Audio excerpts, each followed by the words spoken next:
사랑의 하나님 아버지, 감사드립니다. 오늘도 하나님의 말씀을 주셔서 감사합니다.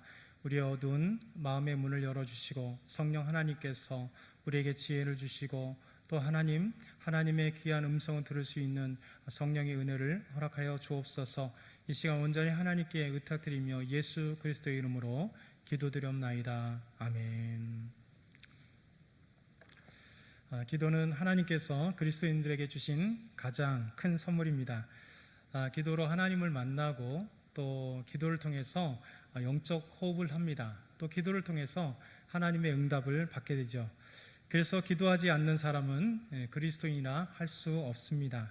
사무엘상 12장 22절 23절 말씀 보면 여호와께서는 너희를 자기 백성으로 삼으신 것을 기뻐하심으로 여호와께서는 그의 크신 이름을 위해서라도 자기 백성을 버리지 아니하실 것이요 나는 너희를 위하여 기도하기를 쉬는 죄를 여호와 앞에 결단코 범하지 아니하고 선하고 의로운 길을 너희에게 가르치실 것인즉.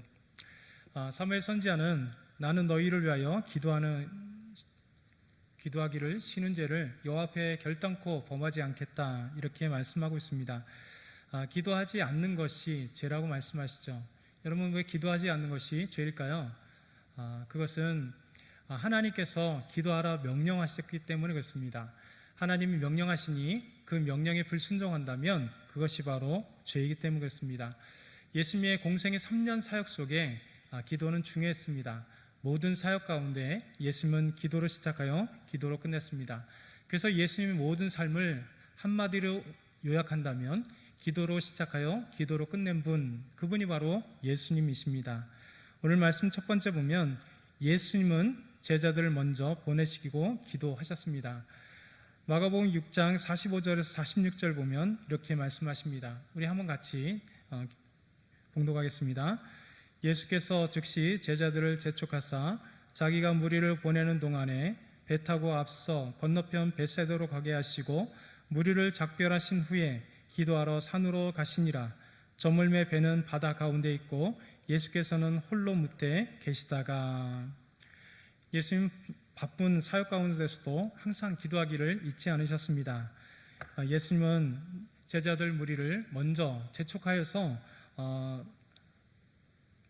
건너편 벳사이다로 보내셨습니다. 그리고 예수님은 기도하러 산으로 오르셨죠. 예수님께서 사역 가운데 주의 복음 사역, 구원 사역의 이 기도는 하나님의 능력으로 작용합니다. 항상 기도를 통해서 하나님의 역사가 나타났고 기도를 통해 놀라운 기적들이 나타나게 되었습니다. 기도는 세상에 물들지 않게 하는 힘이 됩니다. 기도를 통해서 그리스도인들은 세상에 물들지 않을 뿐만 아니라 세상을 살아갈 수 있는 힘이 되는 거죠. 그래서 우리 그리스도인들이 참된 기도가 있다면 우리는 세상에 그 어떤 죄악이 있더라도 우리는 물들지 않을 것입니다.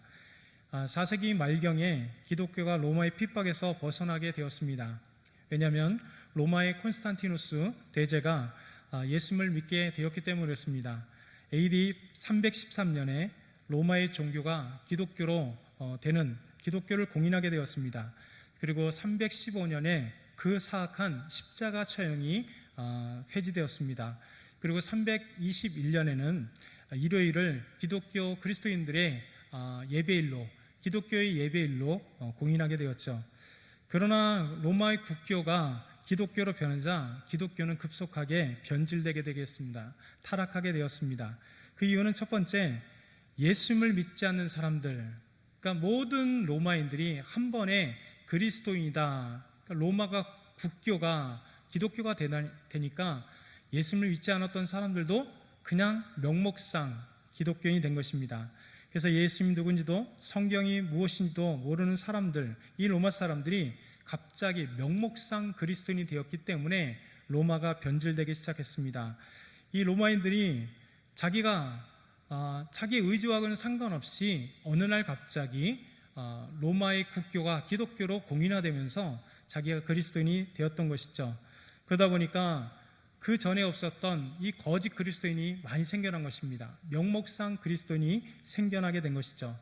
그전에는 수많은 핍박과 환난 속에서도 순수한 신앙을 지켰습니다. 예수 그리스도를 나의 주님이라고 고백하고 죽임을 당해도, 순교를 당해도 예수님을 나의 주님이라고 하는 그 고백을 잃지 않았습니다. 그러나 로마가 국교가 되면서 모든 로마 제국의 사람들이 명목상 기독교인이 됨으로 말미암아 기독교는 타락하게 된 것입니다. 왜냐하면 그들 속에는 예수님이 누구인지도 몰랐고, 그들이 성경은 무엇인지도 몰랐고, 그들이 성령님은 어떤 분이신지도 모르는 사이에 자신은 기독교인, 그리고 예배도 한 번도 참석하지도 않으면서도 그들은 기독교인이라고 했기 때문에 그런 것입니다. 두 번째는 로마의 종교가 기독교가 되면서 이제 교회는 부자가 되었기 때문이었습니다. 여러분, 많은 돈이 교회에 들어오게 되니까 교회는 이제 온통 관심이 교회를 짓는 데에 관심이 되었습니다. 거대한 교회, 그 거대한 교회를 세우는 데 현안이 되었습니다. 그래서 외형적으로 화려만 추구했고, 이 외형적으로 교회, 큰 교회를 짓는 것, 건축하는 것만이 아니라 예배의 형식도 참된 예배, 신령과 영으로 드리는, 하나님께 영과 진리로 드리는 예배가 아니라, 마음으로 드리는 예배가 아니라 형식이 우선되는 교회 예배가 되었습니다. 그러다 보니까 교회는 부자가 되었고 형식화되었고 그 안에는 진리가 없어지고, 그러니 교회들은 점점 타락하게 되었습니다. 진정한 믿음으로 드리는 예배는 사라졌고 형식으로만 드리는 교회들만 있게 된 것입니다. 이 세 번째는 교회가 권력을 가지게 되다 보니까 이제 타락하기 시작한 것이죠. 교황이 로마 황제보다 더 높았습니다. 위에 있었습니다. 교회가 권력을 가지게 되니까 사람들은 특권을 누리기 위해서 이제 성직자들에게 몰려들었습니다. 정치적인 출세, 승진을 위해서, 돈을 벌기 위해서 교회에 몰려들어와서 거짓 회심을 통해서 나는 그리스도인이다 라고 하면서 그들은 교인 행세를 하면서 특권을 누리기 시작을 한 것이죠. 그 이전에는 이교도를 섬겼던 그들이 이젠 명목상 그리스도인으로서 거짓된 예배를 드리고 자기들이 섬겼던 이교들은 그대로 섬기는 이런 웃지 못할 광경이 중세에 있었습니다. 교회에 들어와서 이 순수성이 사라지게 되는 이 기독교가 공인되는 것, 좋은 것도 있었지만 그렇지 않은 것들도 있었다는 것이죠. 그럼에도 그 중에 순수성을 잃어버리지 않으려는 그리스도인들이 있었습니다. 안토니라고 하는 젊은 그리스도인이 있었습니다. 이 안토니는 교회의 돈, 부, 권력, 그것이 중요한 것이 아니라 순수한 예배, 순수한 하나님께 향한 기도, 예수님만을 따르는 그런 가장 순수한 믿음이 중요하다 생각했습니다. 그래서 예수님께서 부자 청년에게 모든 너의 가진 모든 것을 버리고 이제 나를 따르라 했던 이 말씀을 읽으면서 안토니는 결심했습니다. 이제 예수님만 따르기로 결심하고 나의 모든 것을 버리리라. 그래서 안토니는 자기의 모든 것을 내려놓고 이집트 사막으로 가게 되었습니다. 이 이집트 사막에 가서 많은 수도사들과 함께 오직 예수님께 순종하며 기도하며 하나님께 나아갔습니다. 안토니는 100세가 넘게 장수하다가 로마의 순교를 당했습니다. 이 안토니의 영향력은 어마했습니다. 부와 안락을 버리고 오직 예수 그리스도의 방식을 따르려는 그리스도인들이 수백씩 늘어나게 되었습니다. 이집트에서 생겨난 사막 공동체, 이것이 수도회의 모태가 됩니다. 사막 공동체, 이집트의 황량한 이집트 사막에 이 공동체가 생겨난 것이죠. 그들의 목적은 오직 예수님만을 순종하고 예수님만을 섬기며 예수님께서 하셨던 그 기도, 우리의 삶의 기도, 그 기도만을 했던 것입니다. 그래서 한때 사막 공동체에는 2만 명의 여인들이 오직 예수님만을 따르겠다고 하는 그 여인들이 있었다고 합니다. 그래서 그들은 타락한 시대에 오직 예수 그리스도만을 따르기로 작정했고 그들은 오직 말씀과 기도로 살기로 작정했습니다. 이후 도미니크 수도회와 프란시스코 수도회, 베네딕트 수도회, 예수회 등 많은 수도회가 후에 생겨났던 것이죠. 이 수도회의 긍정적인 영향은, 긍정적인 부분이 바로 여기 있습니다. 모든 것들을 버리고 청빈한 가운데 오직 예수님만을 따르고 예수님께 기도하고 예수님께 순종하는 삶을 살기로 결단하는 수도회의 모습들입니다.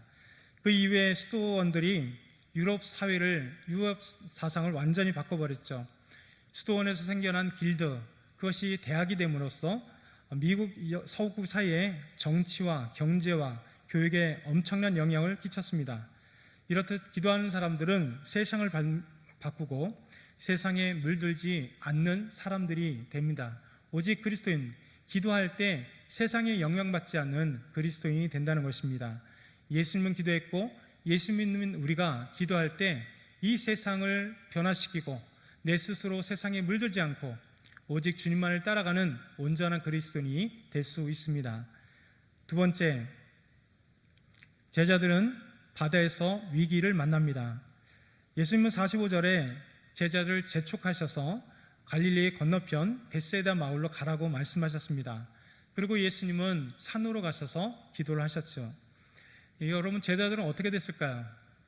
예수님이 재촉하여서 빨리 갈릴리 벳세다로 가라 떠밀면서 그렇게 보낸 제자들, 아마 우리가 이성적으로 생각한다면, 상식적으로 생각한다면 예수님이 재촉하여서 보냈고 예수님은 지금 산으로 가서 기도하면, 예수님이 빨리 보냈고 예수님이 지금 산에서 기도하고 있다면 예수님은 제자들을 위한 기도도 하지 않았을까요?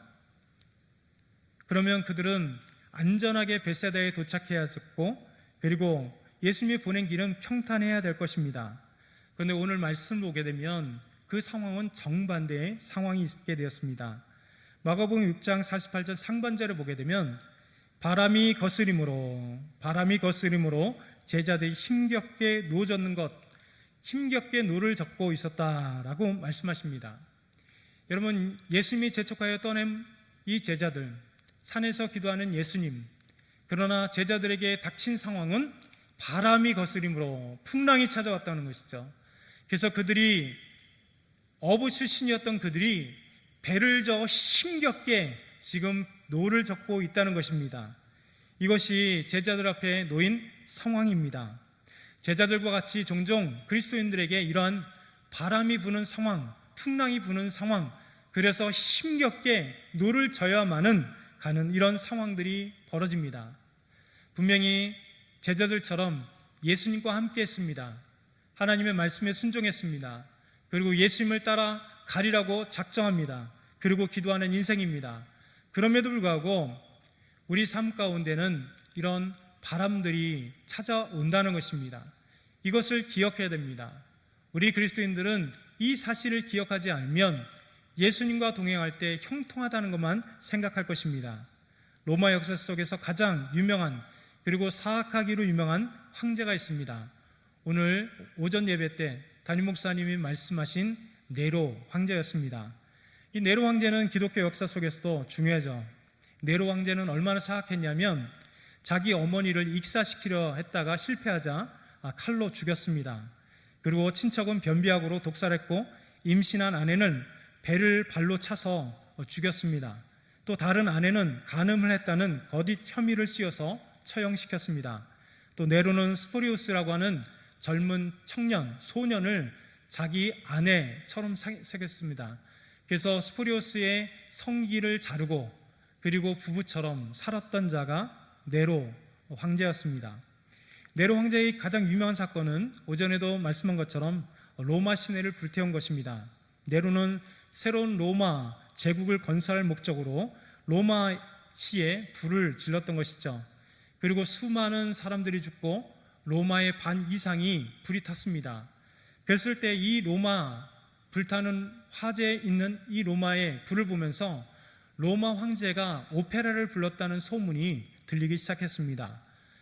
네로는 감당하기 어려운 이런 소문 때문에 그런 절치부심했고, 그 절치부심한 결과는 뭐냐면 그리스도인들이 로마에 불을 질렀다. 그래서 그리스도인을 희생양으로 삼았습니다.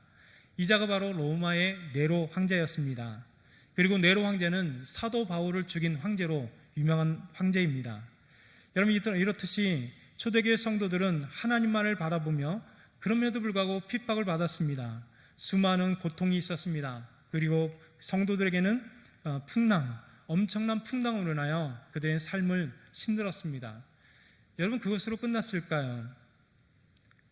여러분, 초대교회인들은 이렇게 풍랑 가운데, 극심한 핍박 가운데 그렇게 신앙생활하는 것, 그것으로 끝났을까요? 그렇지 않습니다. 우리 예수님께서 찾아왔다는 것입니다. 마가복음 6장 48절은 우리에게 이렇게 말씀하십니다. 우리 한번 같이 봉독하겠습니다. 바람이 거스림으로 제자들이 힘겹게 노젓는 것을 보시고 밤 사경쯤에 바다 위로 걸어서 그들에게 오사 지나가시려 하시매. 예수님은 힘겹게 노젓고 있는 제자들을 보셨습니다. 이 사실이 중요합니다. 예수님은 지금 기도하는 중에 그들이 힘겹게 노를 젓고 있는, 바람이 부르므로 힘겹게 노를 젓고 있는 이 모습을 보고 계셨다는 것입니다. 예수님은 우리 삶 무엇이든 간에 보고 계시다는 것이죠. 예수님의 시선이 우리들에게 향하고 있습니다. 예수님의 시선이 풍랑 가운데 있는 우리의 삶의 그 현장에 예수님의 시선이 있다는 것입니다. 그것 때문에 문제 해결에, 문제의 열쇠에 그 키포인트가 여기 있는 것이죠. 예수님 보고 계시다. 예수님은 여러분과 저의 삶의 현장에 계십니다. 그리고 보고 계십니다. 우리의 삶의 문제를 알고 계시고, 우리가 무엇을 고통하고 있는지, 무엇으로 근심하고 있는지, 무엇으로 지금 정말 눈물 흘리고 있는지 예수님께서 보고 계신다는 것이죠. 힘겹게 노젓고 있는 그 상황을 지금 보고 계십니다. 그리고 예수님은 밤 사경쯤에, 곧 새벽 3시에서 6시 사이에 예수님은 제자들에게 다가오셨습니다. 다 그냥 다가온 것이 아니라 바다 위를 걸어서 예수님께 오시게 되신 것입니다. 여러분, 예수님은 풍랑 가운데 찾아오십니다. 예수님은 우리 삶 가운데 찾아오십니다. 로마 네로 황제가 기독교를 박해하고 있을 때, 그리고 계속되는 수많은 로마 황제들이 기독교를 핍박하고 있을 때 예수님은 함께 계셨습니다. 예수님은 찾아오셨습니다. 초대교회의 핍박과 환난 속에서 오히려 그러나 예수님이 함께 하신 그 모습 때문에 핍박과 환난이 있었고 수많은 순교가 있었음에도 불구하고 교회는 오히려 부흥했습니다. 놀랍게 로마 핍박 가운데 눈에 보이지 않는 하나님을 찬양하고 하나님께 나아갔습니다. 우리의 초대교회의 우리 성도들에게 보여지는 그 교훈이 무엇인가 하면, 핍박과 환난 속에 좌절한 것이 아니라 핍박과 환난 속에서도 순교를 당할지언정 믿음을 잃어버리지 않은 것입니다. 오직 살아계신 하나님을 보는 것입니다. 눈에는 보이지 않지만 살아계신 하나님이 이 예배 현장 가운데 계시고 나의 삶의 현장 가운데 오시고 예수님이 풍랑 가운데 힘겹게 노젓고 있는 제자들을 보는 것처럼 우리를 보시고 그 풍랑 가운데 걸어서 찾아오시는 예수님, 그 예수님 때문에 초대교회 교인들은 하나님을 더욱더 찬양했고 목숨을 걸고 하나님을 찬양하며 예배를 드리며 전도하며 목숨을 걸고 나서 우리 하나님의 그 놀라운 은혜를, 그 믿음을 잃어버리지 않았다는 것입니다. 여러분, 이것이 우리의 신앙이 되어야 되고 이것이 우리의 삶이 되어야 되고 이것이 우리의 고백이 되어야 되는 것입니다. 우리 주님은 임마누엘로 찾아오십니다. 풍랑 가운데 찾아오시고 여러분에게 찾아오십니다. 그리고 저에게 찾아오십니다. 그렇기 때문에 우리는 용기를 잃어버리지 말아야 될 것입니다. 세 번째, 예수님은 두려움을 안심으로 바꾸십니다. 50절과 51절을 우리 한번 다 같이 읽어보도록 하겠습니다. 같이 읽겠습니다. 그들이 다 예수를 보고 놀람이라. 이에 예수께서 곧 그들에게 말씀하여 이르시되 안심하라, 내니 두려워하지 말라 하시고 배에 올라 그들에게 가시니 바람이 그치는지라. 제자들이 마음에 심히 놀라니. 여러분, 예수님 바다 위로 걸어오셨습니다. 두려워하고 있는 제자들에게 오셨습니다. 제자들은 예수님을 보면서 유령인가 했습니다. 왜냐하면 새벽에 예수님이 바다를 건너오고 계셨기 때문에 그렇습니다. 바다 위로 걸어오고 계셨기 때문에 그렇습니다. 예수님을 보았던 제자들, 그들은 예수님을 보고도 믿지 못한 것입니다. 그래서 이 믿지 못한 것 속에 예수님을 유령으로 착각하고 유령으로 생각했던 것입니다. 여러분, 믿지 못하는 것 속에 항상 문제가 일어납니다. 우리가 하나님을 신뢰하지 않으면 세상의 환경을 두려워하게 됩니다. 세상의 사건을 두려워하게 됩니다. 우리가 예수님을 믿지 못하면 교회 안에서도 나의 생각이 먼저가 되게 되는 것이죠. 여러분, 우리의 우선순위는 항상 예수 그리스도가 되어야 됩니다. 예수님의 믿음을 향하여 우리의 우선순위가 될 때 그 어떤 상황일지라도 우리는 믿음을 잃어버리지 않고 하나님이 원하시는 뜻대로 삶을 살게 되어 있습니다. 예수님을 보고 유령이라고 했던 제자들, 그 앞에 예수님은 다가오셨습니다. 그리고 안심하라, 내니 두려워하지 말라, 예수님은 말씀하고 계신 것이죠. 여러분, 우리 삶 가운데도 얼마나 많은 두려움들이 있을까요? 믿음이 연약해서 우리 환경 때문에 두려워하고 있습니다. 나의 삶 가운데 찾아오는 문제들 때문에 우리는 끊임없이 두려워합니다. 그때 예수님은 찾아오셔서 말씀하십니다. 안심하라, 내니 두려워하지 말라. 나니 두려워하지 말아라. 내가 너와 함께 있으니 두려워하지 말아라. 그 문제가 분명히 어렵고 힘든 문제처럼 보이겠지만 내가 있기 때문에 두려워하지 말라. 그렇게 말씀하십니다. 여러분, 주님과 함께 시대를 바꾼 분이 있습니다. 주님과 함께 했기 때문에 담대했던 분이 있습니다. 주님이 그에게 힘을 주셨던 분이 계십니다. 그분은 마틴 루터 킹 목사님입니다. 킹 목사님은 흑인으로서 1964년에 노벨 평화상을 받았습니다. 그는 평생 흑인 인권운동을 위해 헌신했습니다. 그리고 1964년 워싱턴 DC 링컨 기념관 그 앞에 25만 명의 군중 앞에서 연설을 했습니다. 이 연설은 세계 역사에서 가장 유명한 연설입니다. 마틴 루터 킹 목사님은 준비한 원고를 가지고 시작했습니다. 긴 연설이지만 아모스 5장 24절을 가지고 연설을 시작합니다. 우리는 정의가 물같이 흐를 때까지 만족하지 않을 것입니다. 공의가 마르지 않는 강같이 흐를 때까지 만족하지 않을 것입니다. 수많은 군중들이 환호했습니다. 그리고 발수갈채가 그에게 쏟아졌습니다. 마틴 킹 목사님은 더 이상 준비한 원고를 계속 읽을 수가 없었습니다. 그 마음 가운데 성령이 충만했고 그 마음 가운데 뜨거운 열정들이 그 안에 폭발했습니다. 그러면서 그 뒤에 있는 가수 마할리아 잭슨이 이렇게 소리치며 그에게 추임새를 넣었습니다. 마틴, 사람들에게 꿈에 대해서 말씀해 주세요. 마틴, 사람들에게 꿈에 대해서 말씀해 주세요.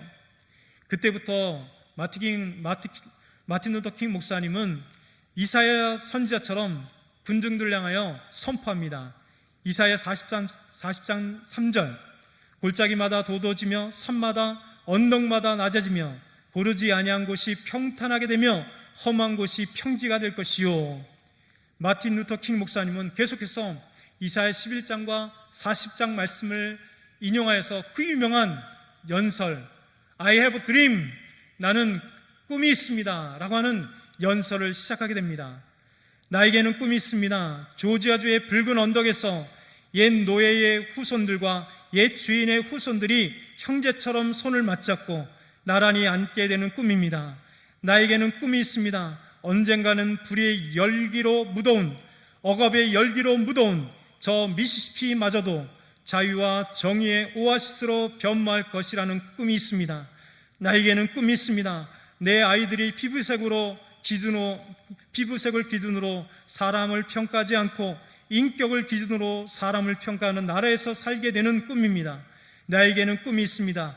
언젠가는 사악한 인종차별자들이 있는 알라바마주, 연방정부의 법과 조치를 따르지 않겠다는 발언을 내뱉는 주지사가 있는 알라바마주, 언젠가는 바로 그 알라바마주에서 어린 흑인 소년 소녀들과 어린 백인 소년 소녀들이 형제자매로서 손을 맞잡을 수 있는 것이라는 꿈이 있습니다. 오늘 나에게는 꿈이 있습니다. 나에게는 꿈이 있습니다. 언젠가는 모든 골짜기들을 메워지고 모든 언덕과 산들을 낮아지고 거친 곳은 평평해지고 굽은 곳은 펴지고 하나님의 영광이 나타나고 모든 사람들이 다 같이 그 영광을 보게 될 것이라는 꿈이 있습니다. 이것으로 지나지 않고 계속해서 연설은 진행됩니다. 마틴 루터 킹 목사님은 주님과 함께 했던 분입니다. 비록 그가 저격을 당하여 순교할 때까지 그는 흑인운동과 목회와 하나님의 말씀을 전하는데 앞장섰던 사람입니다. 왜 그가 그렇게 담대할 수 있었는가? 그는 하나님이 주신 힘이 있었기 때문이었습니다. 수많은 흑인운동을 하면서 찾아오는 폭풍과 같은 바람과 같은 그 풍랑 가운데서도 하나님이 함께 하셨고 예수 그리스도가 함께 하셨기에 그는 흑인운동, 이 인권운동을 멈추지 않고 비록 총에 맞나 죽는 그 순간까지라도 그는 흑인운동, 이 인권운동을 앞장서며 말씀을 전했던 분입니다. 여러분, 용기 잃은 사람들에게 예수님 찾아오십니다. 우리에게 찾아오셔서 용기를 주시고 풍랑 가운데 어찌할 바를 모르는 제자들에게 그렇게 찾아오셔서 안심하라, 내니 두려워하지 말라고 주님은 말씀해 주십니다. 저와 여러분이 이 말씀을 기억해야 됩니다. 예수님이 찾아오셔서 안심하라, 내니 두려워하지 말라 라고 말씀하십니다. 네 번째는 예수님이 오시면 바람이 그칩니다. 마가복음 6장 51절, 배에 올라 그들에게 가시니 바람이 그치는지라 제자들이 마음에 심히 놀라니. 예수님께서 찾아오셨습니다. 그리고 배에 오르셨습니다. 여러분, 오르는 순간 그들이 어찌할 바 몰랐던 바람이 그쳤습니다. 더 이상 힘겹게 노를 젓지 않아도 되는 것입니다. 이제 예수님과 함께 편안하게 벳세다로 향하기만 하면 되는 것이죠. 여러분, 예수님이 우리 삶 가운데 오시면, 예수님이 우리 삶의 현장에 오시면 바람이 그치게 됩니다.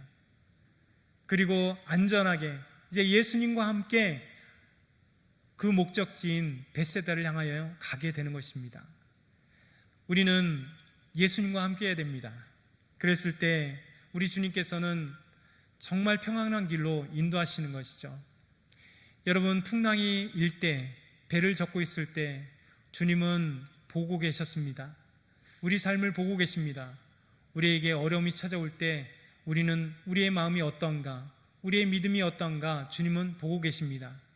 그랬을 때 주님을 바라보며 주님께 찬양하며 주님만을 온전히 예배드리며 초대교인들에게 수많은 박해와 핍박 가운데, 순교 가운데서도 그들은 처절한 그 외침 속에서도 주님을 잊지 않고, 비록 그들의 순교 가운데 원형 경기장에 던져줄지라도, 그들은 목숨을 잃을지라도 사자가, 검투사가 그들을 죽일 때까지 예수님은 나의 주님입니다, 그들은 찬양했던 것처럼 그들의 마음은 오직 예수 그리스도, 오직 하나님께만 향하고 있었던 것이죠. 여러분, 저와 여러분, 예수님이 찾아오십니다. 우리의 마음을 오직 주님께로 향해야 됩니다.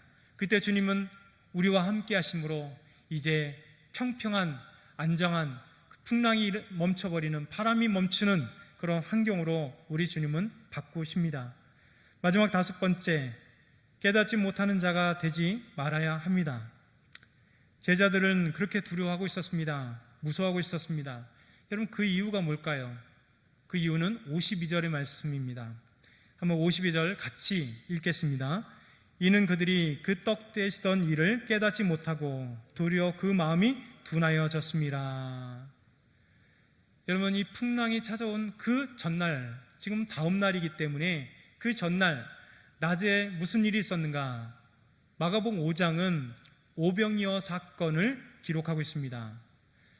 보리떡 5개와 물고기 2마리로 남자만 5,000명이 먹고도 남아서 12광주리를 남겼습니다.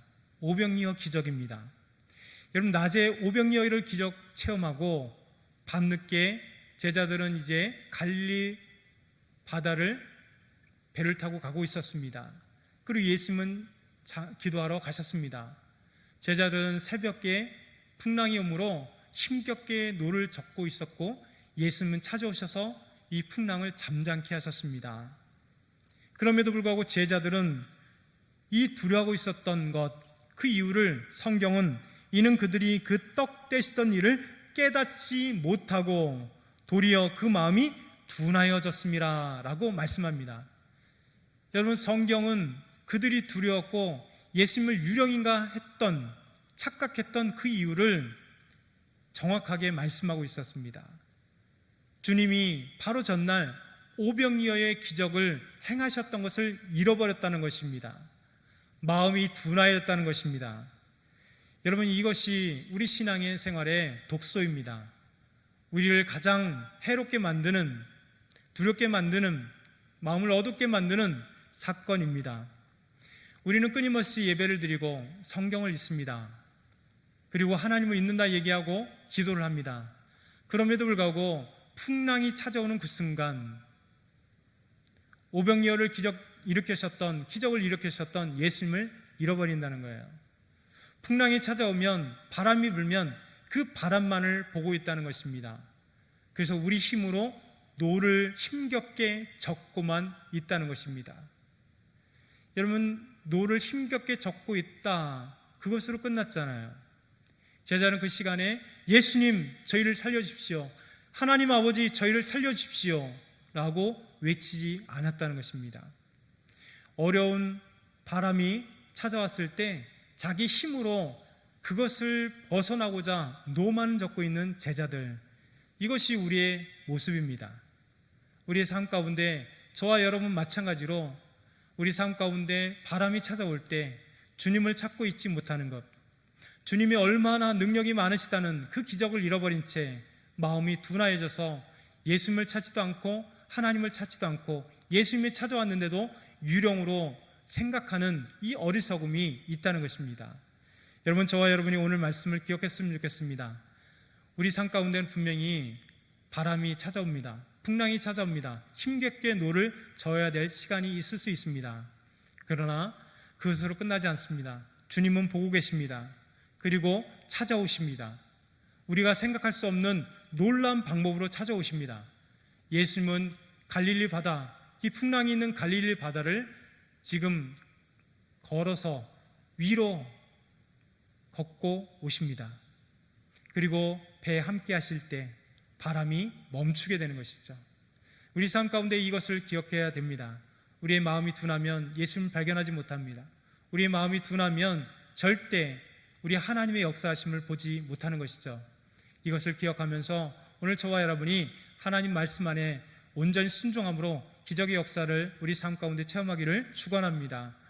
하나님 아버지, 감사합니다. 오늘 예수님, 제자들이 그 풍랑 가운데 바람이 거스를 때, 힘겹게 노를 저을 때 그들과 함께 하시는 우리 예수님을 보여주심을 감사합니다. 하나님, 예수님이 오실 때 하나님 바람이 잠잠게 되는 역사가 있습니다. 우리 삶 가운데 정말 아버지 두려워하지 않도록 도와주시옵소서. 마음이 어둡고 둔하여서 하나님의 일하심을, 우리 예수 그리스도의 일하심을 보지 못하는 어리석음이 되지 아니하도록 인도하여 주옵소서. 감사합니다. 예수 그리스도의 이름으로 기도드렸나이다. 아멘.